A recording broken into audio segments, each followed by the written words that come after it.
Question number जो है 12 है, एक्सरसाइज 8.19 क्लास क्वाड्रिलेटरल। क्वेश्चन जो है इसमें कुछ हिंट्स भी दी गई हैं, यानी डायग्राम आपको फुल डायग्राम नहीं मिलेगी और आपको उसकी कंस्ट्रक्शन करनी है। क्वेश्चन में हिंट्स देकर, हिंट हो गया, आपको कुछ इशारे दिए गए हैं। A B C D, A B C D, देखिए ये वाला पार्ट अभी छोड़ दीजिए, अभी इतना ही आप ध्यान में रखिए। इज ए ट्रेपीजियम, ट्रेपीजियम का फुल मतलब क्या है, इसका फार्मूला क्या है, इसका जो भी कुछ होता है हम एरिया ऑफ आगे पैरेललोग्राम्स जो होंगे उसमें हम अच्छी तरह से पढ़ेंगे। यहाँ फिलहाल आप इतना जान लीजिए कि ट्रेपीजियम जो होता है A B C D trapezium है, मतलब इसमें कितनी साइड है, 4 साइड। इसका मतलब है 4 साइडेड फिगर को हम क्वाड्रिलेटरल कहते हैं। तो उस क्वाड्रिलेटरल को तो इसका मतलब क्वाड्रिलेटरल की ही एक टाइप है। ट्रेपीजियम जो है ये भी एक, जैसे रेक्टेंगल है, स्क्वायर है, रोम्बस है, तो ट्रेपीजियम भी एक 4 साइडेड फिगर है, क्वाड्रिलेटरल की एक टाइप है, जिसमें कोई 2 साइड जो होते हैं वो पैरेलल होते हैं। कोई 2 साइड, चारों के चारों साइड अपोजिट वाले नहीं, यानी स्क्वायर में ये पैरेलल, ये पैरेलल, रेक्टेंगल में भी वैसा ही होता है, रोम्बस में भी, लेकिन इसमें क्या है कि कोई 2 से। और इसमें क्या है, ए बी जो है पैरेलल डी से दिया भी गया है, in which A B parallel C D, A B parallel है सी डी के, ठीक है। And A D is equal to B C, और साइड ए डी जो है वो बी सी के, यानी ये वाला साइड इसकी इक्वल है, ये वाला साइड इसकी इक्वल नहीं है बल्कि पैरेलल है। तो आपको शो करना है एंगल ए जो है एंगल बी के इक्वल है, दूसरे पार्ट में एंगल सी जो है एंगल डी के इक्वल है, तीसरे पार्ट में आपको ट्रायंगल बनानी है, डायगोनल डालना है, ए और सी को ज्वाइन करना है और फिर बी और डी को ज्वाइन करना है, वो बाद में हम करेंगे। तो उस डायगोनल को क्या करना है, जब डायगोनल डालोगे तो ये बन जाएगा ए बी सी ट्रायंगल, और ये डायगोनल जब डालोगे तो बी ए डी ट्रायंगल बन जाएगी। तो वो आपको क्या करनी है, क्वाड्रिलेटर कॉन्ग्रुएंट करनी है। उसके बाद बताना है कि ये जो डायगोनल डाला ए सी और बी डी, ये भी आपस में क्या है, इक्वल है।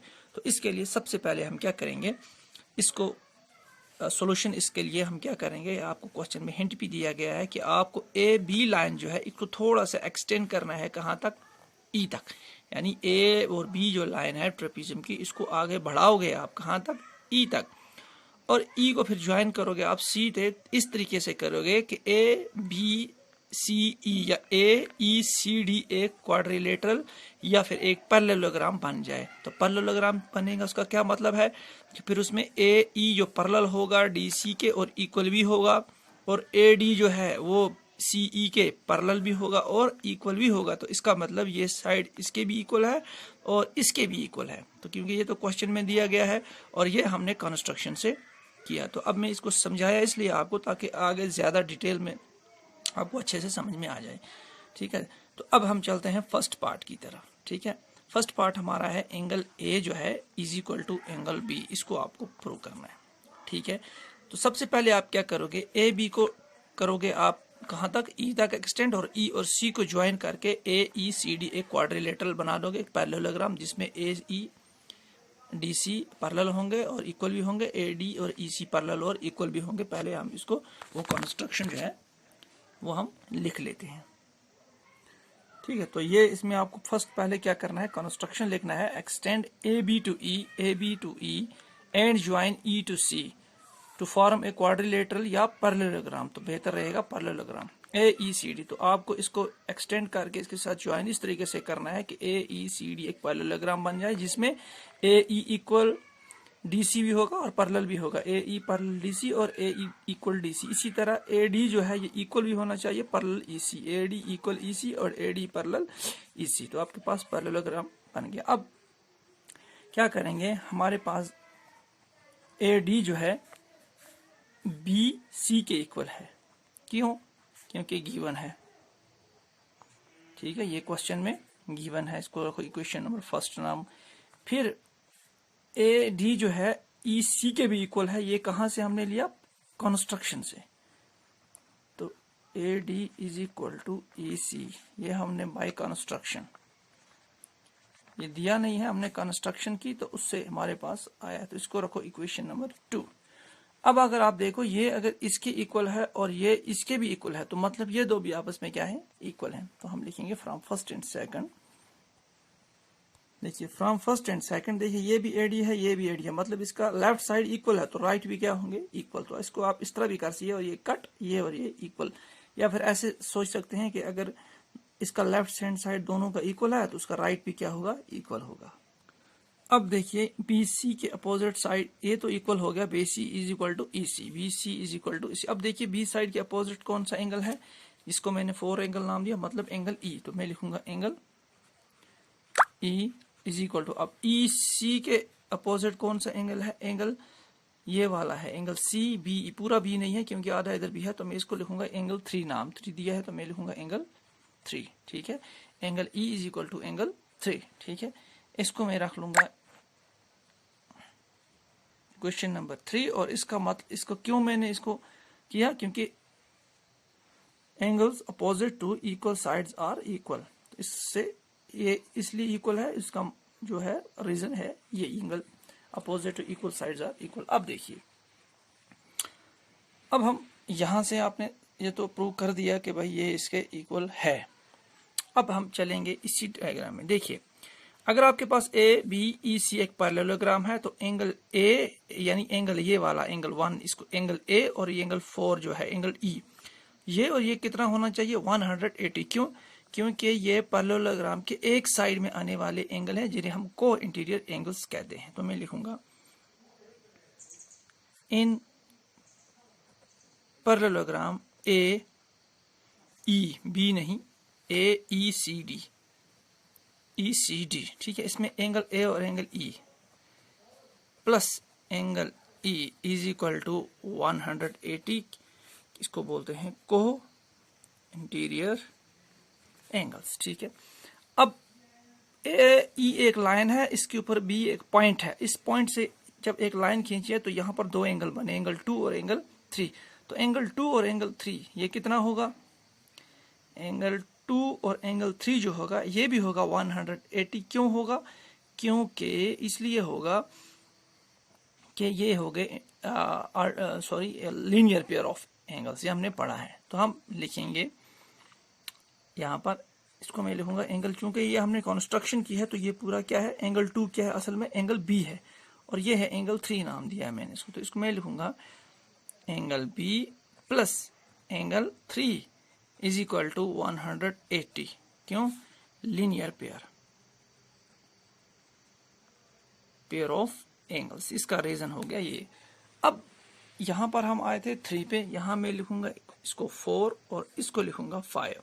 अब आप 4 गौर से देखिए, 4 और 5 में देखिए एंगल A जो है E, तो इसका भी ये क्या है, राइट हैंड साइड इक्वल है, तो इसका मतलब इसके लेफ्ट हैंड साइड भी क्या होंगे, तो मैं लिख लूंगा इसमें, चूंकि 180 ये भी है 180 भी है, तो इसको मैं यहाँ मतलब इस तरह से कट करेंगे तो ये बच जाएगा। तो मैं लिखूंगा that implies angle A plus पहले ऊपर वाला angle E is equal to, ये नहीं लिखेंगे, अब ये लिखेंगे, क्योंकि जब इसके left hand right hand side equal है तो लेफ्ट भी क्या होंगे आपस में इक्वल, तो ये इसका लेफ्ट इक्वल है इसका लेफ्ट, एंगल 3, ठीक है।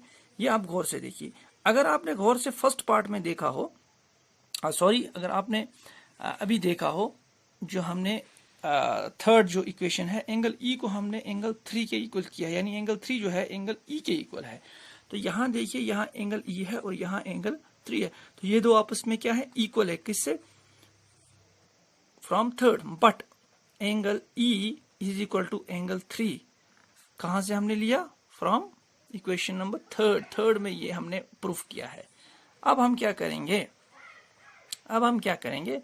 या तो एंगल E के बदले हम एंगल 3 लेंगे, एंगल 3 के बदले एंगल E लेंगे। तो मैं इसके बदले लिख लेता हूं, एंगल E के बदले एंगल 3 लिख लेते हैं, angle A plus angle E के बदले क्या लिखेंगे, angle 3 is equal to angle B plus angle 3।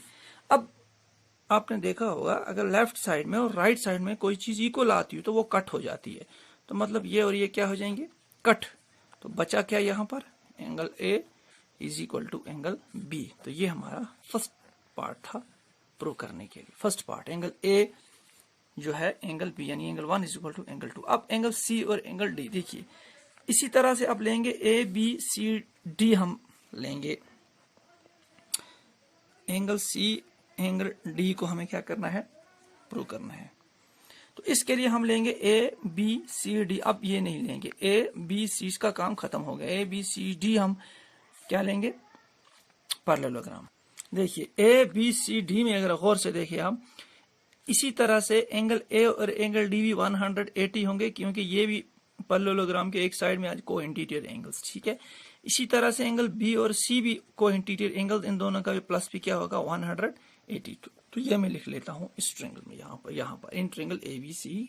अब यहाँ पे आप देखिए in parallelogram A B C D, A B C D, A plus D कितना होगा 180 को इंटीरियर एंगल। इसी तरह बी प्लस सी कितना होगा, B plus C 1 interior, A B है, दोनों सेम है।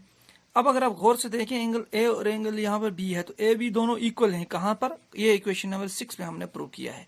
तो मैंने लिखा बट एंगल ए जो है वो ए बी के इक्वल है, इक्वेशन फ्रॉम इक्वेशन नंबर 6। तो अब ए के बदले भी हम बी लिखेंगे, तो लिखेंगे angle B plus angle D. अब यहां पर भी आप देखिए इक्वेशन नंबर 7 और 8 में जो इसकी राइट हैंड साइड वो क्या है, इक्वल। तो राइट हैंड साइड अगर इक्वल है तो लेफ्ट भी क्या होंगे, इक्वल। तो मैं डायरेक्ट ही लिख लेता हूं, ए के बदले भी लिखेंगे बी, क्योंकि ए जो है बी के ही इक्वल है। तो इज इक्वल टू, अब ये नहीं लिखेंगे, ये लिखेंगे angle B plus angle C. अब देखिए वही वाला ऊपर, यहां पर भी बी है, यहां पर भी बी है, दोनों साइड में इक्वल के, इधर भी इधर भी, तो इनको कट करेंगे। तो दैट एम्प्लाइज, तो ये angle D is equal to angle C. तो इसको आर में angle C is equal to angle D भी लिख सकते हैं आप। ये हो गया आपका सेकंड पार्ट। अब यहाँ पर गौर से देखिए आप, ट्रायंगल ए बी सी को कॉन्ग्रुएंट करना है बी ए डी। तो डायग्राम मैंने नहीं बनाई है, ये वाला पोर्शन मैंने नहीं लिया है, इसलिए कि वह हमारे काम का नहीं है। अब क्या करना है, ज्वाइन ए सी और बी डी, यानी आपको ए और सी को ज्वाइन करके एक डायगोनल ए सी बनाना है और दूसरा डायगोनल बनाना है बी और डी, तभी आपके ट्रायंगल बनेंगे ए बी सी और बी ए डी। तो अगर ये नहीं बनाओगे तो आपके ट्रायंगल नहीं बनेंगे। तो आपने जब ज्वाइन किया ए सी तो बन गया आपका ट्रायंगल ए बी सी, जब आपने बी डी को ज्वाइन किया तो बन गया बी ए डी। तो अब इन ट्रायंगल को लेंगे ए बी सी और बी ए डी। तो इनमें अगर गौर से देखें, ये वाली ट्रायंगल और ये ए बी जो है ये कॉमन है, ए बी कॉमन, ठीक है। अब ये ट्रायंगल ए डी जो है ये इक्वल है बी सी के, ये क्वेश्चन में दिया गया है, गिवन है हमारे पास, ठीक है। और उस ये जो है दोनों में कॉमन आ गई। अब देखिए ये जो एंगल ए है, इस ट्रायंगल में, इस ट्रायंगल में बी ए डी में एंगल ए, और इस ट्रायंगल में आता है एंगल बी। ए और बी एंगल फर्स्ट पार्ट में हमने प्रूव किए हैं, तो लिखेंगे हम angle A is equal to angle B. ये हमने इक्वेशन नंबर 6 उसको नाम दिया है, तो हम लिखेंगे इक्वेशन नंबर 6, ठीक है। एक बार देख लेते हैं, सॉरी ये हाँ इक्वेशन नंबर 6, तो ये भी आ गया। अब ए डी इक्वल है किसके, बी सी के, क्यों, क्योंकि ये गिवन है, क्वेश्चन में ही दिया गया है कि ये साइड इसके इक्वल है। अब 3 पैरामीटर आ गए एस ए एस, तो हम कह सकते हैं कि ए बी जो है कॉन्ग्रुएंट है बी ए डी। तो हमने लिखा triangle A B C is congruent to triangle B A D by S A S rule. तो अब कॉन्ग्रुएंट हो गई। अब देखिए ये जो साइड है ए सी, ठीक है, ये किस ट्रायंगल का है, ए बी सी का हाइपोटेन्यूस साइड है। इसी तरह ट्रायंगल बी ए डी का जो है ये वाला बड़ा वाला साइड ये है, यानी B D, diagonal B D जो है बी ए डी का साइड है, और डायगोनल ए सी किसका साइड है, ए बी सी का। तो ये भी आपस में क्या होंगे, इक्वल, क्यों, क्योंकि ये corresponding by C P C T से। तो ये हमारा है फोर्थ पार्ट। तो diagonals A C equal diagonal B D, ये आपको प्रूव करना है। तो ये हो गया प्रूव, क्योंकि जब ये ट्रायंगल कॉन्ग्रुएंट है तो ये डायगोनल, इस ट्रायंगल का ये साइड यानी डायगोनल है, और इस ट्रायंगल का ये वाला साइड डायगोनल है, तो ये भी आपस में क्या होंगे। तो मैं लिखूंगा डायगोनल यानी ए सी जो है साइड इक्वल है बी डी के, और ए सी डायगोनल भी है और बी डी भी डायगोनल है, किस तरह, by C P C T. तो ये आपका क्वेश्चन नंबर कंप्लीट हो गया, ठीक है।